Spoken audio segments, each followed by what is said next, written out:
जब राम मनुज तनु धरनी भक्त है तु लीला बहु करनी।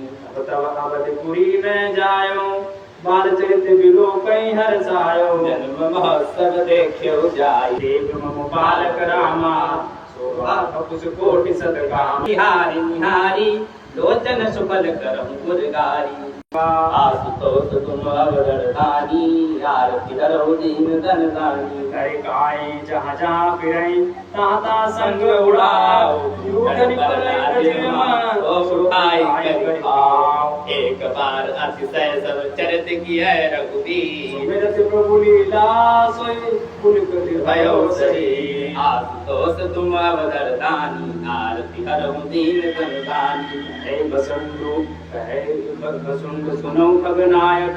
कथित कनक मणि नाना जाति आए बाल विनोद करत रघुराई। विचरत अचिर जनत सुखदाई।